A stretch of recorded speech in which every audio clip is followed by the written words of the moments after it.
There's a specific kind of quiet that exists in a hospital cafeteria at 1 in the morning. Nobody talks.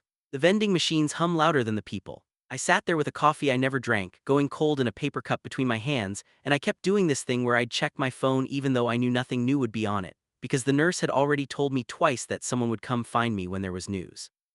I want to back up though, because if I start with the cafeteria, you're going to think this story is about an accident, and it's not really. The accident is just the door. What's behind the door is the part that actually matters. His name is Marcus. We met in college, in a shared studio apartment situation that was really just 2 dorm rooms with a door cut between them. Some renovation the school did badly, and somehow that turned into 8 years of friendship that outlasted 3 of my relationships, 2 of his, 1 cross-country move, and a period where neither of us had money for anything except instant noodles, and we'd trade off whose turn it was to buy the good kind versus the 10 for a dollar kind. He knows things about me nobody else does, not secrets exactly, just the small stuff. That I hum when I'm nervous, that I can't sleep without a fan running even in winter, that I cried during a car commercial once and made him swear on his life he'd never bring it up again, which he did bring up again constantly for 6 years. He fell off a ladder, that's it, that's the whole dramatic incident. He was cleaning gutters at his mom's place because she'd asked him to, and he never says no to her, and the ladder shifted on wet grass and he came down wrong, and he broke his leg in 2 places and cracked a couple ribs and hit his head hard enough that they kept him overnight for observation. His mom called me because I was the emergency contact listed on some form from years ago that neither of us had ever updated, and I drove to the hospital going 80 on roads where I should have been going 50. And that's how I ended up in a cafeteria at 1 in the morning holding coffee I never drank. When they finally let me see him, he looked smaller than I'd ever seen him look. Marcus is not a small guy. He's the kind of guy who takes up a doorway. Seeing him in a hospital bed with his leg elevated and a bandage near his hairline made something in my chest twist in a way I wasn't prepared for. "Hey," he said, voice rough, clearly still fighting through whatever they'd given him. "You didn't have to come. Your mom called me at 11 at night saying you fell off a ladder. What was I supposed to do, finish my show first?" He laughed and then winced and then laughed again because apparently laughing hurt, but he couldn't help it. "Don't make me laugh, ribs. Then don't be funny. I can't control that, it's a gift."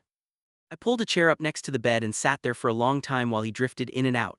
And at some point his hand found mine on top of the blanket, not really on purpose. More like his body was looking for something solid to hold onto while the drugs did their thing, and I let him hold it, and I didn't examine that too closely at the time because there wasn't room in my head for anything except making sure he was okay. He got discharged 2 days later with a leg that needed to stay elevated and immobile for weeks, a walking situation that was more crutches and prayer than actual walking, and doctor's orders that he not be alone for at least the first couple weeks in case of complications from the head injury. His mom offered to have him stay with her and he said no almost too fast, and when I asked him about it later, once we were alone, he said something that I didn't think much of at the time but that I think about constantly now. "I don't want to be somebody's burden in my childhood bedroom," he said. "I'd rather be a burden somewhere I chose." "You're not a burden anywhere," I said. "Give it 2 weeks," he said, "you'll change your mind." I didn't change my mind. I want to say that up front because it becomes relevant later.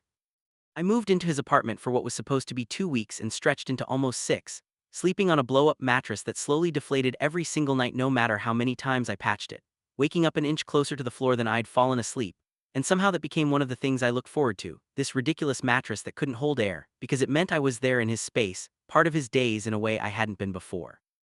The first week was mostly logistics. Getting him to the bathroom without him putting weight on the bad leg, figuring out a shower system that involved a plastic chair and a handheld shower head, and both of us being deeply awkward about the whole thing until we just decided to stop being weird about it because there wasn't really another option. Cooking meals he could eat one-handed on the couch, refilling water bottles. Reminding him to take pills on schedule because the head injury made him foggier than usual, and he kept forgetting.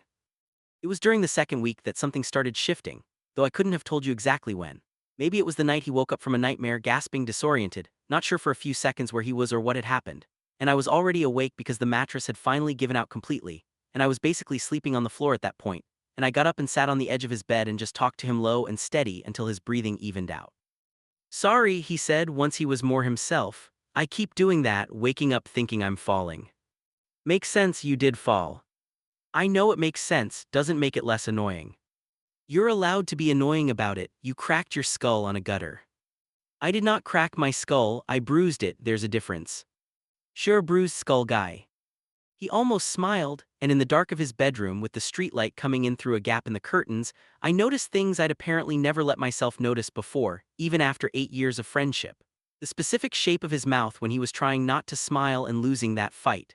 The way his eyes looked almost gray in low light instead of the brown they were during the day. I noticed, and then I got scared of noticing, and I said something about needing to check the pill schedule and left the room faster than the moment probably warranted. I didn't sleep much the rest of that night. I lay on the deflated mattress staring at the ceiling doing the thing where you try to convince yourself a feeling isn't what it obviously is. I told myself it was just proximity, adrenaline from the accident. The intensity of taking care of someone makes everything feel bigger than it was. I had a whole list of reasons that were all in retrospect. Just me being a coward about something I already knew. Things got harder around week 3, not because anything went wrong physically, but because we started running out of the built-in tasks that had been keeping us busy and safe from actual conversation. The leg was healing on schedule. He could get around a little on his own with crutches. The immediate crisis had passed, and what was left was just two guys living in close quarters with nothing to distract them from each other anymore. We started talking more, really talking. The kind of conversations that happen at 11 at night when neither of you has anywhere to be in the morning. He told me about a relationship that ended 2 years earlier that he'd never fully explained to me before. A guy named Peter who Marcus had thought he was going to marry. Until Peter got a job offer in another city and didn't ask Marcus to come, just left. Like the relationship had been something Marcus imagined more seriously than Peter had. I don't think I ever really believed anyone would choose me over their own life, he said, one of those nights, staring at the ceiling instead of at me.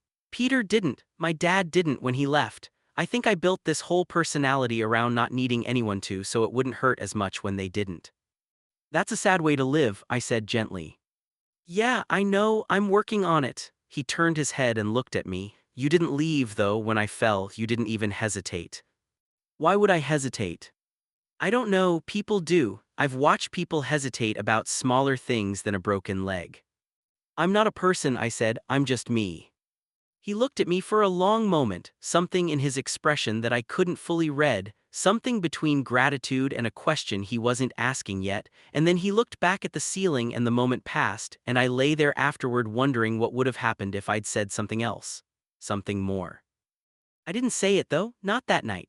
I told myself it wasn't the right time, that he was recovering, vulnerable, that it would be unfair to bring something like that into a space where he couldn't fully process it or push back if he needed to.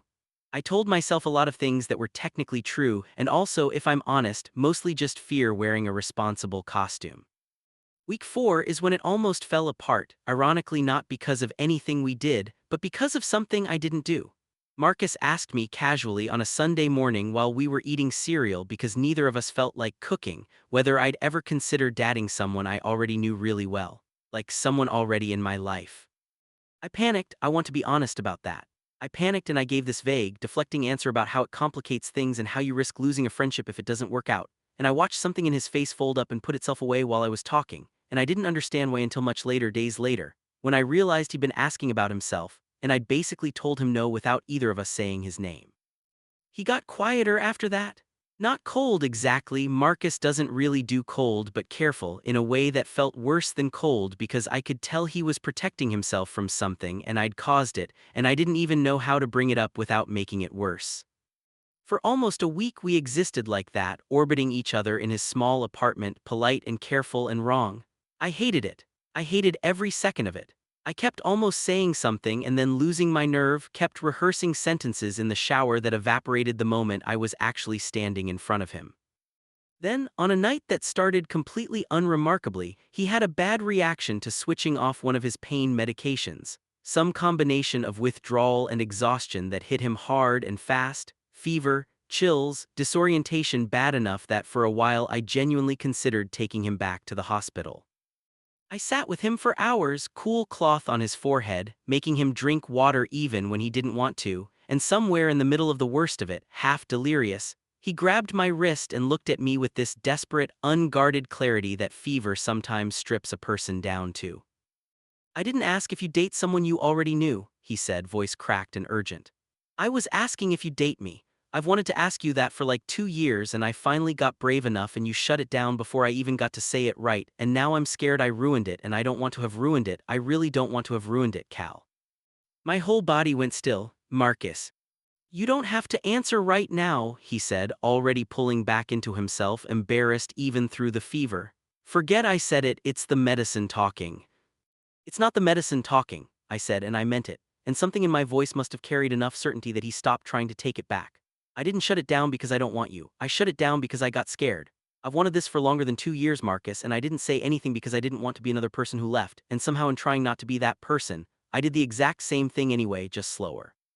He stared at me, fever-bright eyes, breathing unsteady, and for a second I thought maybe he hadn't fully absorbed what I'd said, that the fog of the fever was too thick. Then he said, say it again, not the scared part, the other part.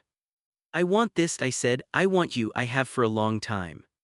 He let out this breath that sounded like it had been held for 2 years, exactly like he'd said, and he pulled my hand toward him, not romantically, not in that moment, just holding on, the way he had that first night in the hospital when the drugs had him searching for something solid. Okay, he said, eyes already drifting shut with exhaustion. Okay, we're doing this once I'm not, sick and insane. Once you're not sick and insane, I agreed, we're doing this. He fell asleep holding my hand, fever finally starting to break somewhere around 4 in the morning, and I sat there in the dark of his bedroom watching him breathe easier, feeling something settle in my chest that had been unsettled for 2 years without me even fully realizing it. We did talk about it again, properly, once the fever passed and the medication situation stabilized and he was lucid enough that neither of us could blame it on illness. It wasn't a cinematic conversation. It was messy and a little awkward, both of us stumbling over how to turn a 2-year-old feeling into something spoken out loud in daylight. But it was real, and it stuck, in a way that the version I'd rehearsed in the shower never quite would have. He's fully healed now, walks without the crutches. Goes back to cleaning his mom's gutters against my explicit objections, laughs without wincing. The blow-up mattress finally gave out completely somewhere around week 5 and I never replaced it because by then there wasn't really a reason to. Sometimes I think about that cafeteria, 1 in the morning, cold coffee, checking my phone for news that wasn't coming yet. I had no idea, sitting there, that the accident that scared me more than almost anything in my life was also the thing that would finally push both of us to say what we'd apparently been too afraid to say for years on our own. I don't think I'd wish a broken leg on anyone, but I understand now why some doors only open because something forces them to. Marcus still jokes that I owe his mom's gutters a thank you card. I tell him I'm not sending a thank you card to a gutter, but honestly some mornings, watching him make coffee one-handed out of habit even though he doesn't need to anymore, I think maybe I should.